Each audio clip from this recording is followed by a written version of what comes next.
진리대로 생각하라, 생각대로 마음하라. 성경시사 철학입니다. 이번 영상의 주제는 당신은 나에게 짐인가 쉼인가입니다. What, 무엇일까요? 과부 마음은 호라비가 안다 라는 말이 있죠. 이 말에 등장하는 과부와 호라비 모두 혼자 된 자들입니다. 옛날에는 혼자 사는 것이 불행과 긍휼의 상징이었습니다. 그들은 짐을 대신 져줄 사람이 없는 자, 자신에게 쉼을 줄 수 있는 가까운 사람이 없는 자들로 여겨졌기 때문입니다. 그러나 지금은 회식보다는 혼밥, 혼술, 단체 여행보다는 혼자 여행하는 혼행, 혼자 장보는 혼장 등 나홀로 문화 소비 패턴, 1인 문화 열풍 시대가 되었습니다.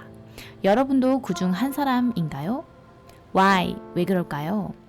혼자 보내는 시간, 혼자의 삶이 누구에게는 벌이고 누구에게는 해방입니다. 왜 그럴까요? 드라마나 영화에서 보면 감방 죄수가 제일 싫어하는 것은 독방 가는 것이라고 합니다. 그들은 차라리 바깥에 나가 동료 죄수들과 함께 일하기를 더 원합니다. 그들에게는 왜 독방이 가장 큰 벌일까요? 아마도 갑갑함과 답답함, 외로움을 견디지 못하는 것이겠지요. 그 깜깜한 방 안에서는 아무것도 보이지 않고 오직 죄에 둘러싸인 자신만을 오롯이 대면하게 됩니다. 그곳은 오직 자신의 죄와 어리석음, 부족함으로 가득 찬 공간이 되어버립니다. 시간의 흐름조차 알 수 없는 그곳에서는 제대로 숨을 쉴 수 없기 때문에 그들은 그곳에서 벗어나고 싶어 합니다.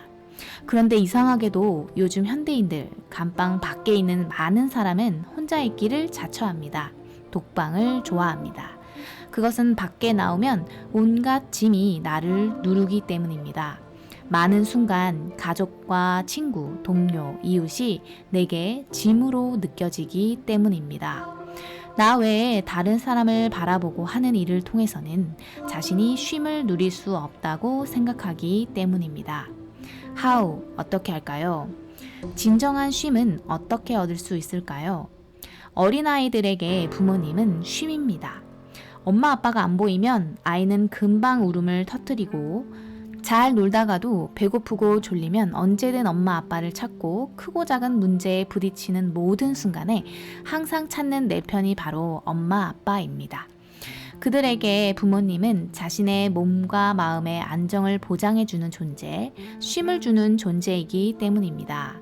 부모 역시 가정과 사회적 관계 내에서 감내해야 하는 복잡한 양육 과정에서 때로 힘들고 지칠지라도 사랑하는 자녀를 보며 그들이 잘 성장해가는 모습을 보며 마음의 쉼을 얻고 힘을 얻어야 합니다.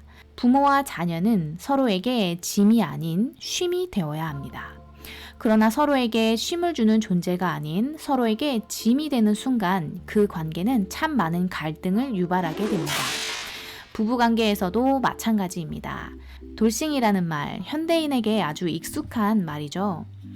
배우자와 동거하던 사람이 독거하기를 선택하는 이유 역시 상대방과 동거하는 삶이 자신을 너무 힘들게 하기 때문에 상대방이라는 존재, 그의 관심과 배려가 나에게 친절과 사랑이 아닌 부담과 짐으로 다가오기 때문에 그들은 각자 쉼을 누릴 수 있는 방법을 모색한 것이라 할 수 있습니다. 최근 문제가 심각한 층간소음 관련 사건들도 결국 자신이 이유 때문에 쉼을 누릴 수 없다고 느낀 사람이 폭력을 행사하면서 발생하게 된 것입니다. 그 상황은 당사자에게 심지어 이웃을 죽일 만큼 분노의 짐, 갑갑함의 짐이 되어버립니다. 우리는 나와 함께하는 가족, 친구, 동료, 이웃들을 떠올리며 내 안에 너 있어 짐 되나? 너 안에 내가 있어 쉼 되나? 라는 질문을 해보아야 합니다. 내가 그들과 함께하는 이유, 함께 먹는 이유는 쉼을 위해서입니까? 짐을 지우기 위해서입니까? 그들이 나와 함께하는 이유, 함께 먹는 이유는 쉼을 위해서입니까? 짐을 위해서입니까? 나에게 쉼으로 여겨져야 할 것들이 짐으로 여겨지고 있지는 않은지, 나는 타인에게 쉼을 주는 존재로 살아가고 있는지 돌아보아야 합니다.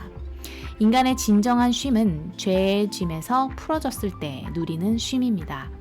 우리는 하나님의 은혜의 사랑으로 감동받을 때 무거운 짐으로부터 벗어날 수 있습니다. 야곱 또한 형 에서가 자신에게 가진 분노에 대한 압박감, 갑갑함을 위해 주께 간구하고 천사의 축복으로 이름이 바뀔 때 형 앞에 나가는 쉼을 얻을 수 있었습니다. 눌린 마음이 쉼을 얻을 수 있었습니다. 마태복음 11장 28절 수고하고 무거운 짐진 자들아 다 내게로 오라 내가 너희를 쉬게 하리라. 죄의 문제가 해결되지 않으면 진정한 쉼이 없습니다.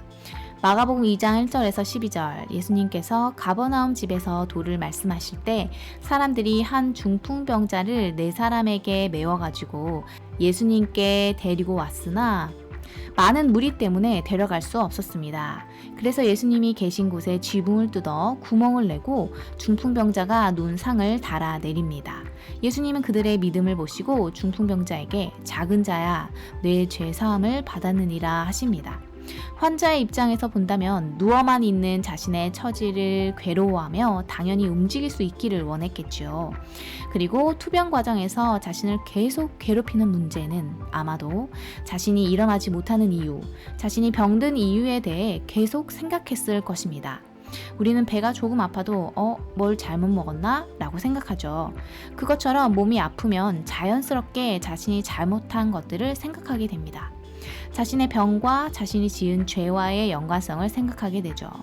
침상에서 일어날 수 없었던 중풍병자 또한 죄책감, 죄로 인한 마음의 고통이 마음 깊은 곳에서부터 자신을 괴롭히던 문제였을 것입니다. 병고침을 받아 일어나 걷는다고 죄책감, 죄의 짐에서 완전히 벗어날 수는 없습니다. 예수님은 물론 그에게 침상을 가지고 집으로 일어나 걸어가라고 하시며 육체적 질병의 문제를 해결해 주셨지만 그의 가장 근본적 문제, 그의 삶을 마비시킨 죄의 문제를 해결해 주셨습니다. 오직 하나님만 하실 수 있는 죄사함의 은혜를 베푸셨습니다. 눌린 자, 갇힌 자를 자유케 하고 짐진 자에게 참된 쉼을 주시는 분은 오직 하나님의 뜻에 따라 이 땅에 오시고 하나님의 뜻을 온전히 성취하신 예수 그리스도입니다. 예수님은 병에 갇힌 자, 부당한 압력에 눌린 자, 감당해야 할 짐, 수고해야 할 많은 것들에 대한 의무감, 부담감을 가진 자들에게 자유와 쉼을 주십니다. 안식일의 주인 대신 주님과 동행할 때 때로는 무겁게 느껴지는 임무, 사명이 짐이 되는 것이 아니라 그 자체가 쉼이 되는 경험을 끊임없이 해나갈 수 있음을 기억해야 할 것입니다.